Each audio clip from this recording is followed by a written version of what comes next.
I used to believe in perfect marriages. Standing in our kitchen this morning, watching Valerie sip coffee while scrolling through her phone with that secret smile I'd started to recognize, I realized how naive I'd been. My name is Ethan Rhodes. I'm 35, a senior systems architect who pulls in a solid six-figure salary. I write clean code and still remember anniversaries. I thought I'd married someone who shared those values. Valerie is 32, with auburn hair and green eyes that used to look at me like I hung the moon. She hasn't worked since our second year of marriage. Her choice, my agreement. We live in a beautiful three-bedroom house I bought before the wedding, a symbol of the stability I thought we'd built together. I remember our meeting at a charity fundraiser, me volunteering with tech support, her laughing with friends over cheap wine. When our eyes met across that crowded ballroom, the cliché felt real. 2 years of dating felt effortless. Weekend trips to wine country, lazy Sunday mornings, the kind of easy companionship that made marriage feel inevitable. Then came the prenup. Valerie's father, Robert, insisted on it during our engagement. Sitting across from us in that sterile attorney's office with leather chairs and mahogany furniture. "Just a precaution," Robert said, his voice firm but not unkind. The clause was simple: adultery voids all claims to marital assets. I signed without hesitation. I'd never cheat anyway, I declared confidently. Valerie signed too, her confidence absolute. Our honeymoon in Italy was everything it should have been. Cobblestone streets, vineyard sunsets, laughter echoing through ancient villas. We made love on terraces overlooking the Mediterranean, planned our future over bottles of Chianti. Life was perfect. But 6 months ago, something changed. It started small. Things I told myself I was imagining. Valerie pulling away when I reached for her at night, always on her phone, smiling at texts she angled away from my view. Girls' nights became twice-weekly rituals. Shopping trips stretched into all-day disappearances. When I asked if everything was okay, she dismissed me with practiced ease. "I'm fine. Just stressed," she would say. The phone calls started coming late at night. She'd excuse herself to the bathroom, claiming her sister was having relationship drama. But when I pressed for details the next morning, her stories were vague, inconsistent. Her sister seemed fine at Sunday dinner. I noticed new lingerie in the laundry basket. Black lace I'd never seen before. Designer pieces that weren't being worn for my benefit. Receipts appeared. Crumpled paper showing charges at upscale restaurants and hotels on days when she claimed to be shopping. Her phone became Fort Knox. She changed her passcode from our anniversary date to something I couldn't guess.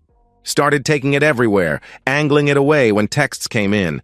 I wanted to trust her. God, how badly I wanted to believe in the woman I'd pledged my life to.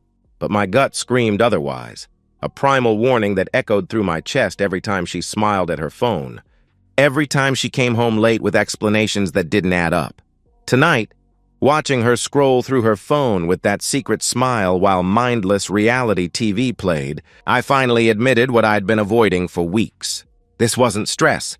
This wasn't a rough patch. This was betrayal, deliberate and calculated. I made a decision sitting there on our couch. Tomorrow, I would call someone who dealt in truth, no matter how ugly it might be. I told myself I was being paranoid. I told myself I was wrong. But deep down, I already knew. And what I was about to discover would make me wish I'd stayed blind.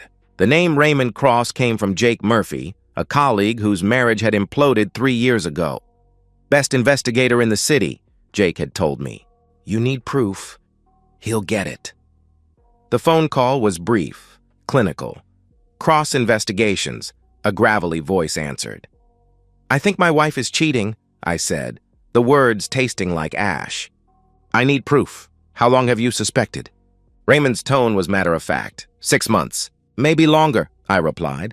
"Tell me about her patterns. When does she go out? Where? How often?" he asked. I provided everything. The girls' nights every Tuesday and Friday, the weekend shopping marathons, the late-night phone calls behind locked doors. Her full name, our address, her car details, gym schedule, favorite restaurants. "What's your goal here?" Raymond asked.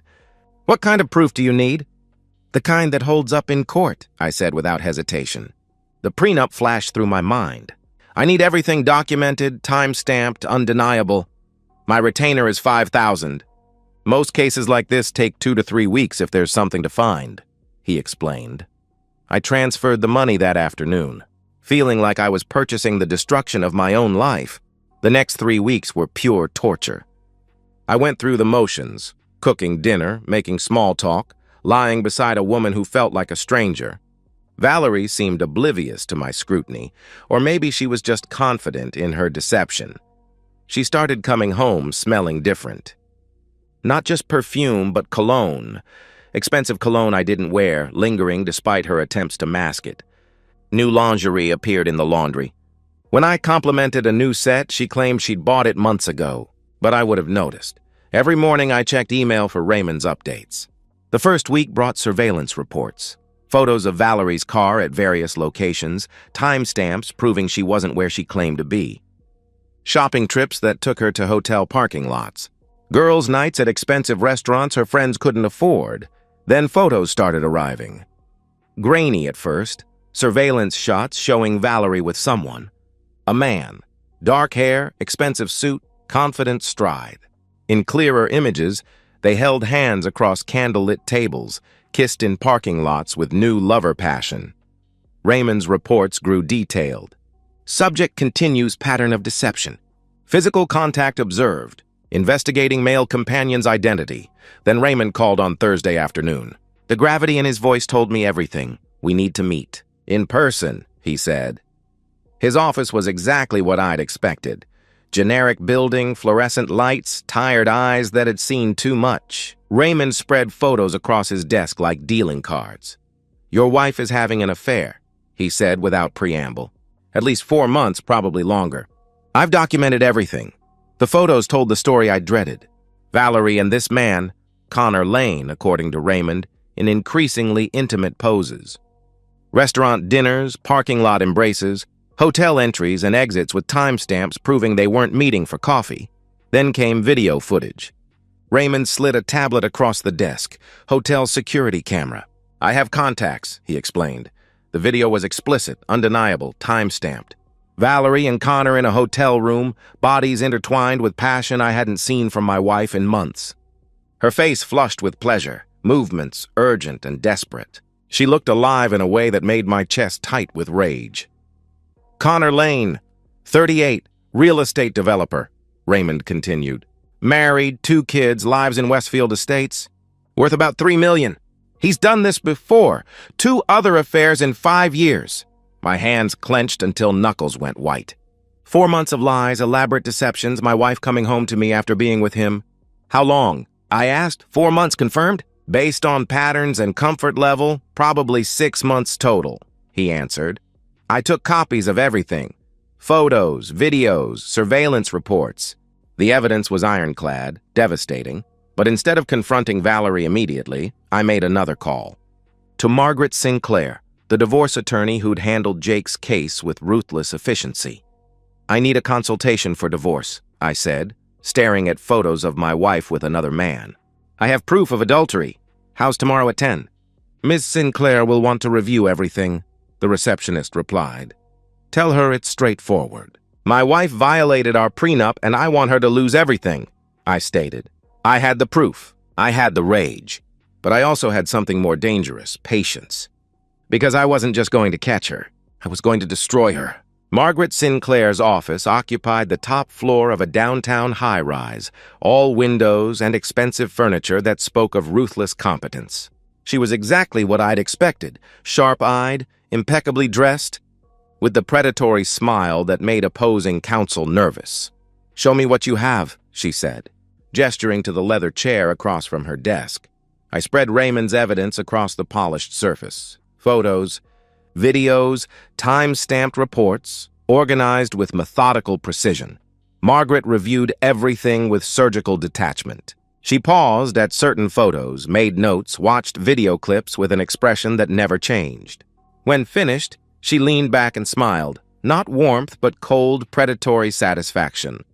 This is ironclad, she said, tapping the tablet screen. Photos, videos, timestamps, third-party verification.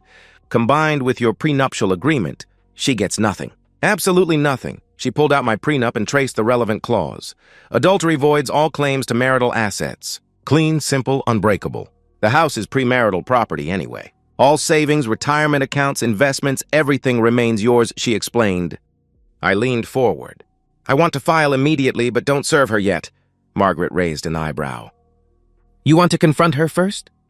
I want her to dig her own grave. I want her to think she has leverage, to show me exactly who she really is. Then I want to watch her face when she realizes she's lost everything, I replied. Margaret smiled genuinely this time. Risky, but satisfying.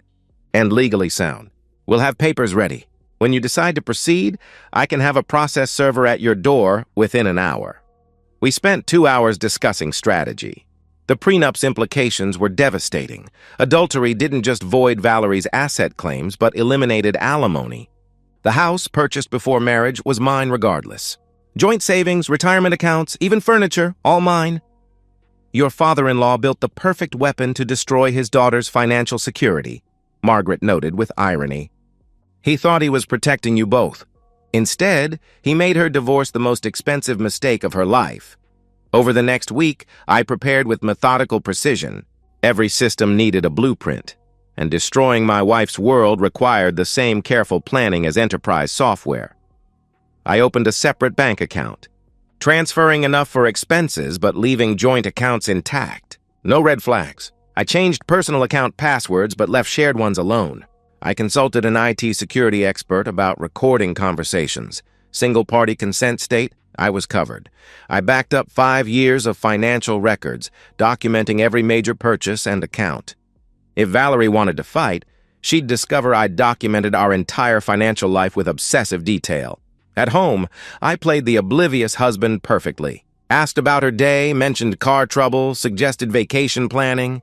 Valerie barely engaged, attention constantly pulled to her phone. One evening, she mentioned Friday girls' night. I nodded enthusiastically, kissing her forehead. Have fun. Tell Sarah I said hi, I told her warmly. Friday night, while Valerie was presumably with Connor, I sat in my office reviewing everything. Evidence folder organized chronologically, videos queued, recording device charged and tested. Margaret's divorce papers in my desk drawer. I poured 2 fingers of Macallan, not to numb myself but to steady my hands. Tomorrow I'd give Valerie exactly what she deserved. Truth and consequences. She would walk in thinking she was untouchable, believing her lies had succeeded, confident she could continue indefinitely. She had no idea she was about to lose everything. Marriage, security, home, family respect, and most importantly, her sense of superiority. I wasn't nervous anymore. I was excited. Because tomorrow, Valerie would discover what happened when you underestimated the man whose life you'd been systematically destroying, and I was going to enjoy every second of her realization. I arrived home Saturday afternoon with the evidence folder on my passenger seat and the digital recorder already running in my shirt pocket. My hands were steady, my breathing controlled, my rage crystallized into something cold and surgical. 3 weeks of investigation, 2 weeks of legal preparation, and months of suspicion had led to this moment. I walked through the front door to find Valerie exactly where I'd expected, sprawled across our leather couch, reality TV playing on the 70-inch screen I'd bought for our anniversary, phone in hand, completely at ease in the home she was about to lose. Hey, babe, she said without looking up, her thumb scrolling through what I now knew were probably messages from Connor. How was work? The casual dismissiveness in her voice, I hadn't even been at work, it was Saturday afternoon, crystallized everything wrong with our marriage in a single moment. She didn't care enough to remember what day it was, let alone where I'd been. I was furniture to her, a convenient accessory to the life I provided. Valerie, we need to talk, I announced. Something in my tone made her glance up, though she didn't set down her phone. Annoyance flickered across her features, the expression of someone being interrupted during something important. Can it wait? This is a good episode, she replied dismissively. No, it can't, I said firmly. I walked to the television and turned it off, then moved to the armchair across from her, deliberately maintaining distance, positioning myself where I could see her face clearly when everything came crashing down. Valerie sighed dramatically and finally set her phone aside, crossing her arms with the exaggerated patience of someone humoring a child.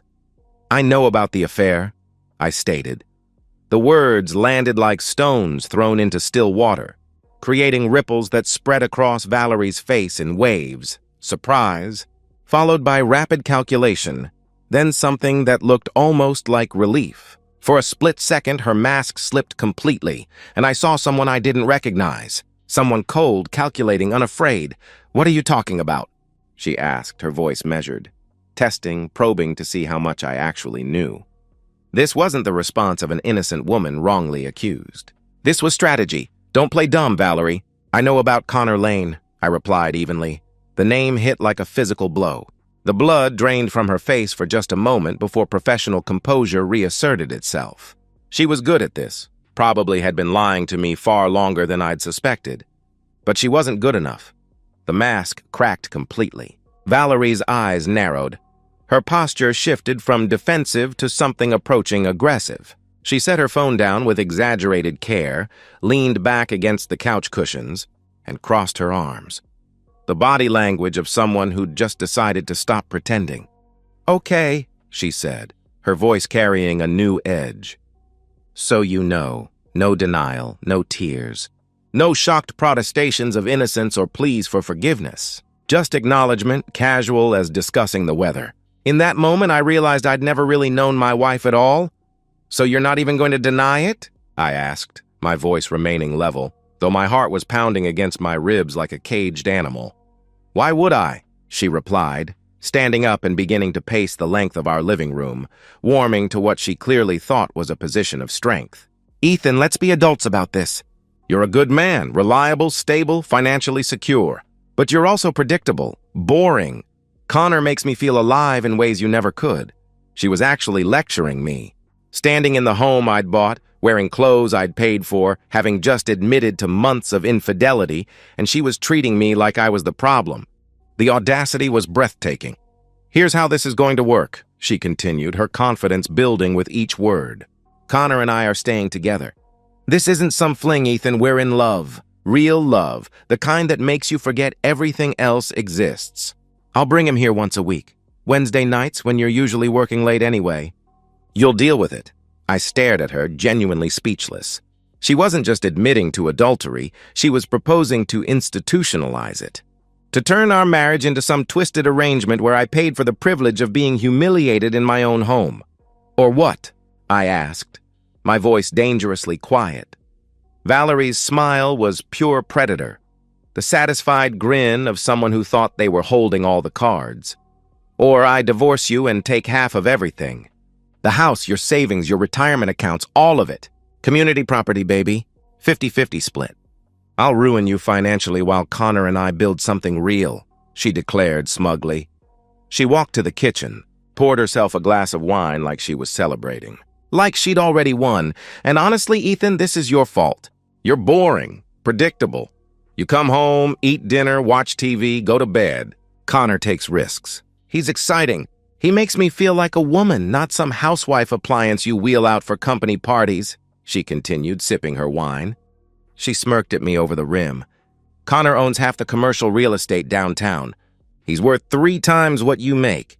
When we're together, I feel like I'm living, not just existing. So either you accept your place in this new arrangement, or you lose everything and start over in some studio apartment while Connor and I enjoy the life you built."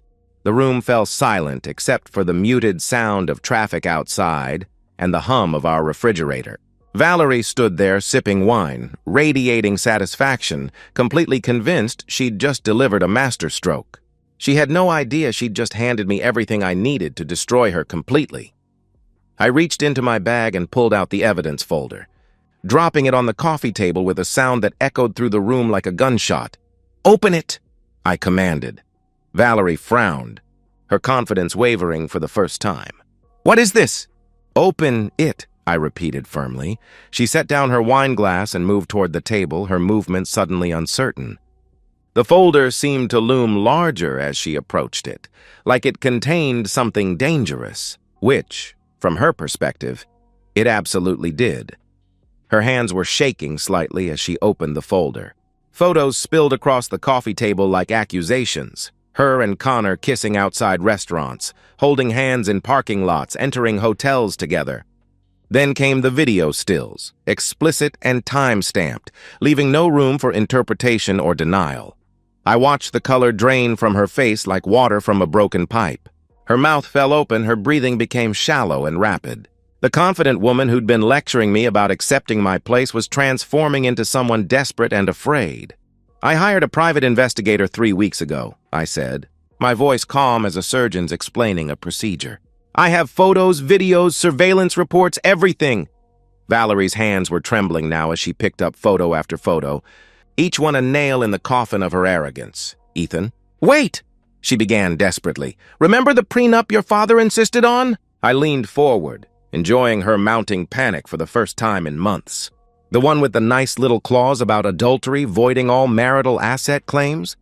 You know, the one you signed so confidently because you'd never cheat?" The arrogance crumbled like a house of cards in a hurricane.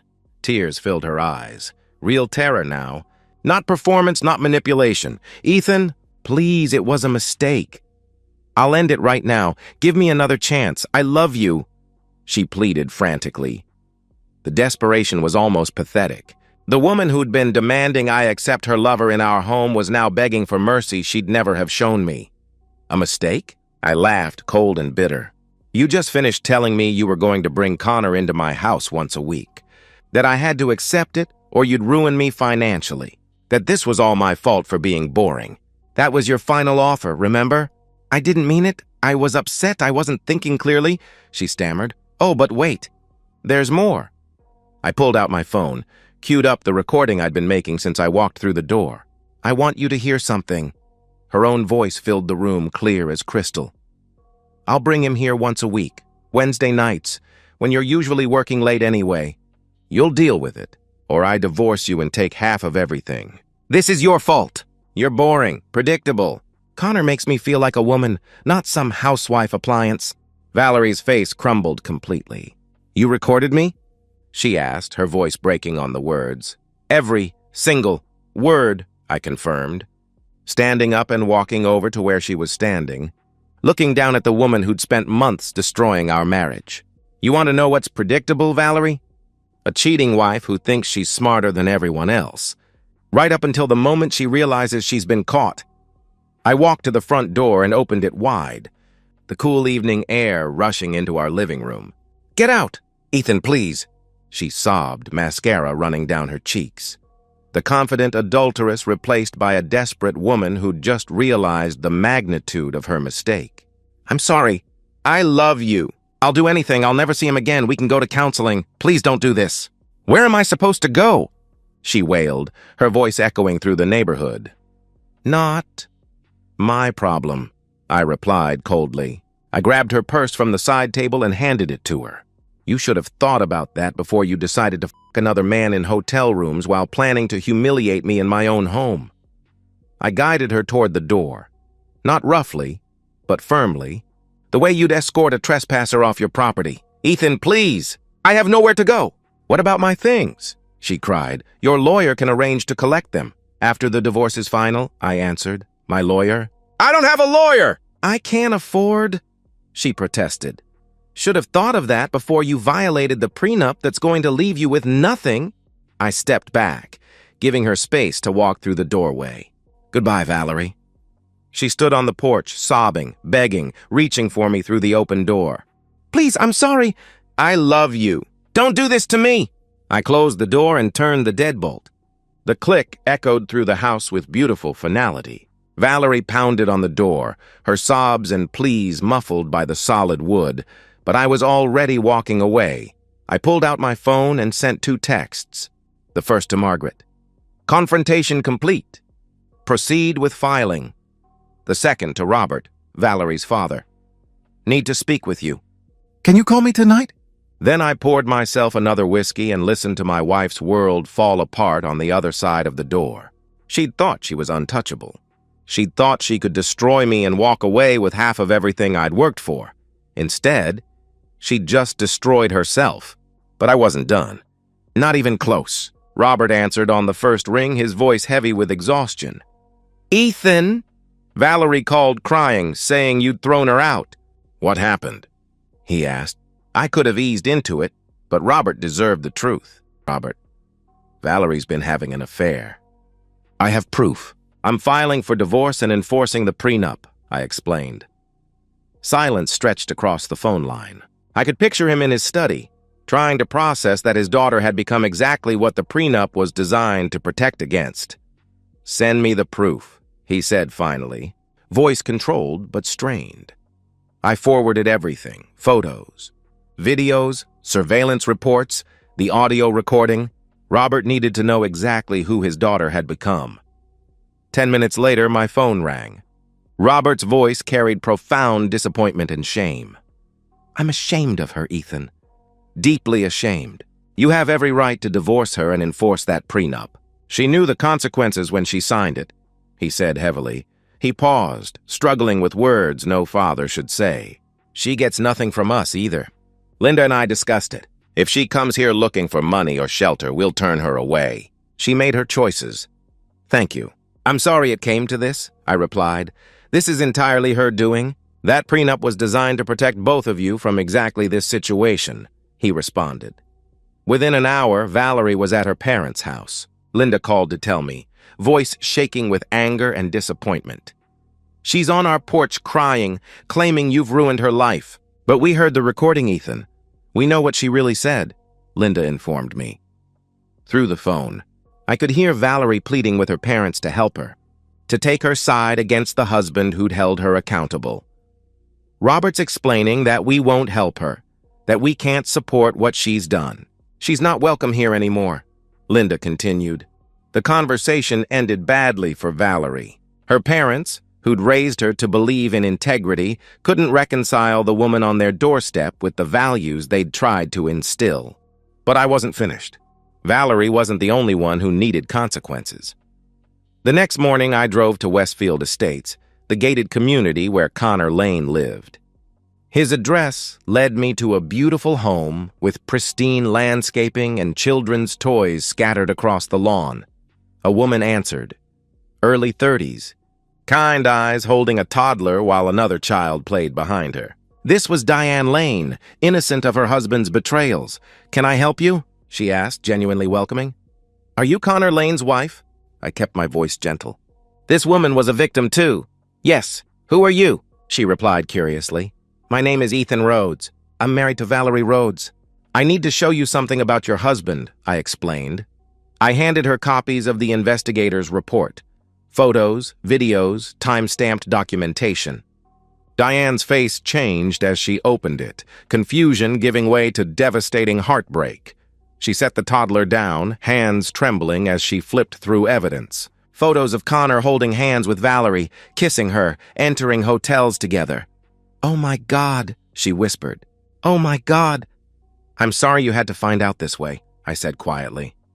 But you deserve to know the truth. You deserve better than this. Diane looked up, tears streaming, but voice steady. Thank you. Thank you for telling me. I had suspicions, but he always had explanations. I convinced myself I was being paranoid. You weren't paranoid. You were married to a liar, I assured her. As I walked back to my car, I heard the door close, then muffled shouting from inside. Connor's reckoning had begun. Margaret called that afternoon. Papers are filed and she's been served. Process server found her at a cheap motel on the east side. Her parents refused to let her stay, she reported. How did she react? I asked. Hysteria. Crying, screaming, claiming this was a mistake. She kept asking about the prenup, whether there was any way around it, Margaret replied. Margaret paused. I also got a call from Connor Lane's attorney. His wife filed for divorce this morning, going for everything, full custody, the house, substantial support. She's using your evidence for fault-based divorce. The irony was perfect. Connor, who'd helped destroy my marriage, was losing his own family because of the same evidence destroying Valerie. What about Valerie's representation? I inquired. She can't afford anyone decent. The prenup is ironclad, Ethan. Even if she finds a lawyer, there's no defense against this evidence. She's going to lose everything, Margaret confirmed. I'd torn down everything Valerie thought she could rely on. Marriage, security, family support, even her lover's stability. All that remained was watching the ashes settle. 60 days later, I stood in Margaret Sinclair's office holding the final divorce decree. The judge's ruling was unambiguous. Adultery voids all marital asset claims. Valerie received nothing. The prenup held perfectly, clean as a whistle, Margaret said. She didn't even contest it. Her attorney took one look at the evidence and advised her to sign rather than rack up fees she couldn't pay. Margaret's final bill was substantial but worth every penny. Justice had a price, and I'd been happy to pay it. Diane Lane's divorce proceeded with ruthless efficiency. Her attorney, armed with my evidence, had taken Connor apart in court. Full custody, the house, substantial support that would keep him financially crippled for years. His real estate empire crumbled as business partners distanced themselves from the scandal. Diane called once to thank me. "You saved us from wasting more years with him. My kids deserve better," she said gratefully. We never spoke again, but I was satisfied knowing I'd helped another innocent person escape. Valerie left town after the divorce, unable to find work where her reputation preceded her. Friends abandoned her, family disowned her. She sent one email about regret and second chances. I deleted it unread, then blocked her address. I threw myself into work, reconnecting with friends I'd neglected. The promotion I'd been passed over for came through with a substantial raise. I started therapy to process the betrayal, renovated the house extensively, erasing every trace of the woman who'd shared it without appreciating it. 6 months later, standing in my remodeled kitchen on a Sunday morning, drinking coffee I'd ground myself while jazz played softly, I realized something profound. I was genuinely happy. Not recovering or coping, actually happy. Free. The betrayal that had nearly destroyed me had instead destroyed the lie I'd been living. Valerie hadn't broken me. She'd revealed my strength, my resilience, my capacity to survive the worst thing I'd thought could happen. She'd shown me exactly who she was when she'd stood in this kitchen planning her lover's weekly visits. Instead of breaking me, she'd set me free to build something real, something worthy of the man I'd proven myself to be. She thought she'd broken me. Instead, she'd set me free.